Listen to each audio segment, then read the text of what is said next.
BA प्रथम वर्ष हिंदी प्रथम पत्र में आज हम मीराबाई के पदों की व्याख्या करेंगे। पद है,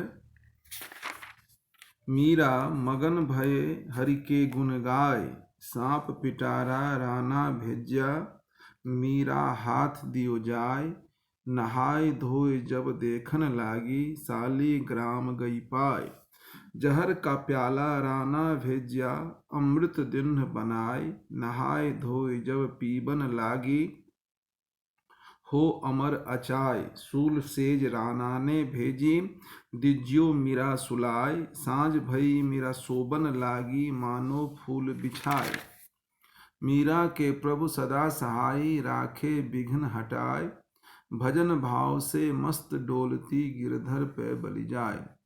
मगन भई मतलब आत्म विभोर हो गई, सूल मतलब कांटा, बाकी शब्दार्थ सरल ही हैं। विघ्न मतलब बाधाएं, रुकावट,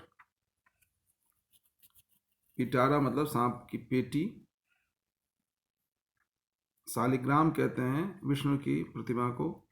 इन शब्दार्थ के अलावा मीराबाई ने राणा जी के द्वारा किए जाने वाले अत्याचारों की ओर संकेत करते हुए अपने आराध्य की कृपा को वर्णित किया है। उन्होंने कैसे श्री कृष्ण ने की कृपा उन पर बरसती है और वो राणा के लाख प्रपंचों के बावजूद, छलों के बावजूद बच जाती हैं, उसी को इसमें व्यक्त करने का कवित्री मीरा ने प्रयास किया है। पंक्ति कह रहे हैं, मीरा मगन भई हरि के गुण गाय। मीरा कहती हैं वह अपने आराध्य श्री कृष्ण के गुणों का गायन करके आत्मविभोर हो गई। सांप पिटारा राना भेजा, राणा जी ने सांप के को पिटारी में बंद करके भेजा और मीरा हाथ दियो जा, और उसके नौकर ने, सेवक ने कहा कि सेवक से उन्होंने, सेवक को राणा ने आदेश दिया कि जाकर के इसके मीरा के हाथ में सुपुर्द कर दो, सौंप दो। नहाय धोय जब देखन लागी, स्नान करके नहा धो करके जब मीरा उसको देखने लगी तो सालिग्राम गई पाए, तो वह सालिग्राम का रूप हो गया, अर्थात उसमें मीरा को कृष्ण के दर्शन हो गए। इस प्रकार राणा ने, फिर कह रहे हैं अगला पद है, जहर का प्याला राना भेजा अमृत दिन बनाए। राणा जी ने जहर का प्याला मीराबाई के लिए भेजा, अपने दूत के माध्यम से, अपने संदेशवाहक के माध्यम से, उसे श्री कृष्ण की कृपा से वह अमृत बन गया। और जब वो नहा धो करके, राणा ने कहा यह अमृत है, जबकि वो जहर था। नहाय धोय जब पीबन लागी, होई अमर अचाय। स्नान ध्यान करके जब मीरा उसको पीने लगी तो वह श्री कृष्ण की कृपा से वह जहर अमृत बन गया और मीरा का कुछ भी बाल बांका नहीं हुआ। अर्थात राणा ने इन किन प्रकारेण काफी कष्ट देना चाहा मीराबाई को, लेकिन मीराबाई पर कृष्ण का ऐसा अशेष कृपा था कृष्ण की, जो उनका कुछ भी नहीं बिगड़ सका। उसी बात की व्यंजना की गई है। सूल सेज राणा ने भेजी, दिज्यो मीरा सुलाय। कांटों का सेज राणा ने भेजा और मीरा को उस पर सुला दिया गया, कहा सेवक को सुला देना। सांझ भई मीरा सोबन लागी, मानो फूल बिछाए। और संध्या काल में जब मीरा उस सेज पर सोने लगी तो उसे ऐसा सुखद एहसास हुआ मानो वो फूल की सैया पर लेटी हो। यहाँ कवि ने, कवित्री ने मानो का प्रयोग किया है, इसमें उत्प्रेक्षा अलंकार का प्रयोग किया गया है। मीरा के प्रभु सदा सहाय, राखो विघ्न हटाई। मीरा के जो कृष्ण सदा सहायक हैं, सारे कष्टों को, सारे विघ्न बाधाओं को दूर करने वाले हैं। भजन भाव से मस्त डोलती, गिरधर पे बलि जाए। इसलिए कृष्ण के भजन करके वो निश्चिंत हो गई है और मदमस्त होकर घूमती है, उसे किसी प्रकार का भय, डर नहीं सता रहा है।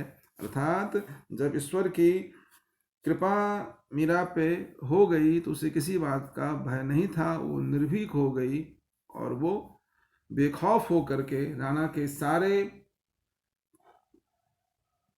षड्यंत्रों का सामना करने को तैयार थीं।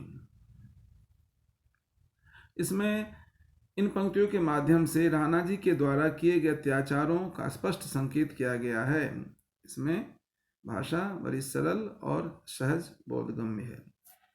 अगला पद है, हेली महासु हर बिन रहियो न जाय, सांस लरे मेरी ननद खिजावे, राणा रहियो रिसाय, पहरो भी राख्यो चौकी बिठारियो, ताला दियो जड़ाई, पूर्व जन्म की प्रीत पुरानी सो क्यों छोड़ी जाय, मीरा के प्रभु गिरधर नागर और न आवे मारी दाय। हेली कहते हैं सखी को, खिजावे मतलब चिढ़ाती है, चौकी कहते हैं नगर के चतुर्दिक रास्तों पर निगरानी के लिए नियुक्त सिपाहियों की टुकड़ी। फिर कह रहे रिसाय मतलब क्रोधित होना, दाय मतलब पसंद। इसमें मीराबाई ने अपने स्वजनों के द्वारा उसके साथ किए गए दुर्व्यवहारों का वर्णन किया है। हेली मासु हर बिन रहो न जाए, हे सखी, मीरा कहती है मुझे कृष्ण के बिना एक क्षण भी रहा नहीं जाता है। मेरे इस कृष्ण प्रेम के कारण सभी परिवारजन मुझसे नाराज हैं। कह रहे हैं सास लड़े मेरी ननद खिजावे, सास मुझसे लड़ती है और ननद मुझे चिढ़ाती है। राना रहो रिसाए, इसके साथ ही मेरे जेठ जो राना है मुझ पर कुपित हैं, क्रोधित हैं, बैठे हुए हैं। पहरो भी राख्यो चौकी बिठारियो, ताला दियो जरा, उन्होंने मुझ पर पहरा बिठा दिया है और मेरी निगरानी के लिए चौकियां बिठा रखी है, यहाँ तक कि मुझे ताले में भी बंद कर दिया है। लेकिन हे सखी, पूर्व जन्म की प्रीत पुरानी स्यों क्यों छोड़ी जाए, लेकिन मेरे और कृष्ण की प्रीत तो जन्म जन्मांतरों से है, वह भला कैसी छोड़ी जा सकती है। पहले भी बता चुका हूँ, ऐसा किंवदंती है जो मीरा पूर्व में ललिता नाम की गोपी थी, जब उनका पुनर्जन्म हुआ तो फिर मीरा के रूप में वो आविर्भूत हुई। मीरा के प्रभु गिरधर नागर और न आबे मारी धाय। मीरा कह रही है, ये कृष्ण और मेरा प्रीत कभी टूटने वाला नहीं है। कृष्ण तो मेरे आराध्य हैं, एकमात्र मेरे गिरधर लाल हैं, और न आबे मारी धाय, उन्हें छोड़कर मुझे और कोई अच्छा नहीं लगता, मुझे कोई और पसंद नहीं है। मीरा ने इन पंक्तियों के माध्यम से अपनी समर्पणशीलता को, अनन्य निष्ठा को, अनन्य भक्ति को प्रदर्शित किया है।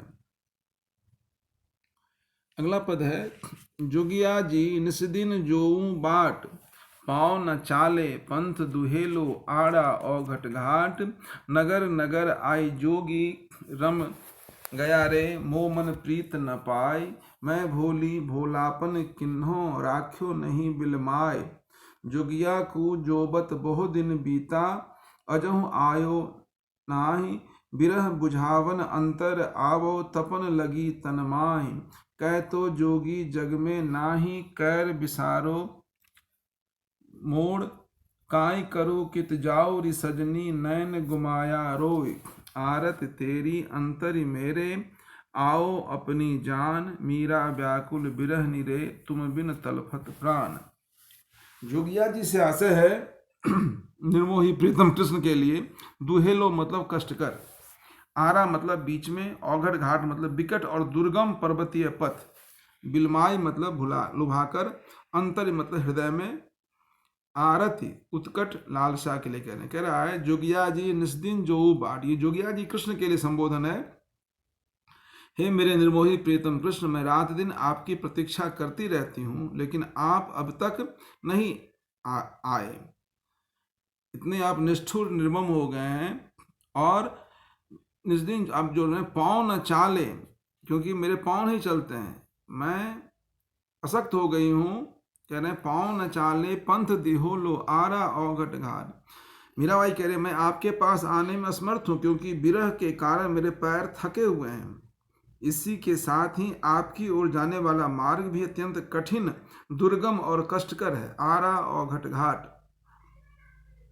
नगर आई जोगी रम गया रे, मोमन प्रीत न पाए। कह रहे हैं इसी के साथ ही, अर्थात कह रहे हैं आपसे मिलन बड़ा कठिन है, मार्ग के बीच में विकट दुर्गम पर्वतीय घाटियां हैं, इस स्थिति से मैं आपके पास किस विधि से आऊं। मैं स्वयं ही आपको प्रिय से बिछो का कारण मानती हूँ। वह निर्मोही प्रीतम मेरे प्रेमासक्ति की परवाह न करके अन्य नगर में जाकर के रहने लगा है। कह रहा है मैं नगर आई जोगी रम गया रे, किसी नगर में आकर के वो कृष्ण रम गए हैं और मेरी सुध नहीं लेते हैं। मोमन प्रीत न पाए, मेरे मन में वो प्रीत नहीं पा करके इस कारण से मुझसे उदासीन हो गए हैं।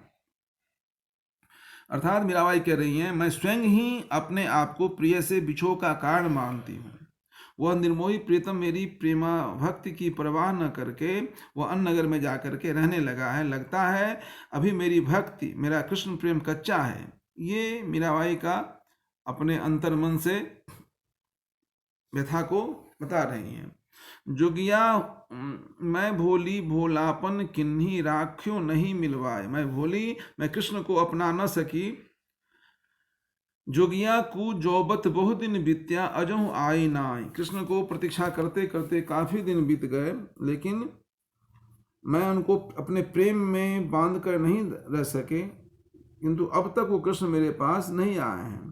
विरह बुझावन अंतर आबो तपन लगी तनमाय। मीरा कहती है, प्रियतम आप कृष्ण आकर के आप मेरे हृदय की में लगी विरह की अग्नि को शांत कर दें। इस विरह की अग्नि से मेरा शरीर में असह्य जलन उत्पन्न हो रही है। वह जोगी अब तक मेरे पास नहीं आया है।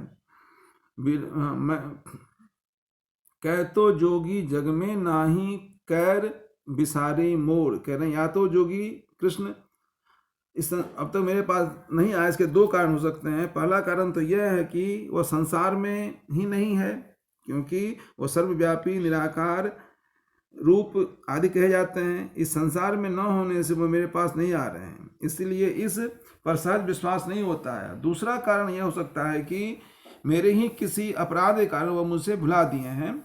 ये दो बातें मीरा के मन में उठ रही हैं।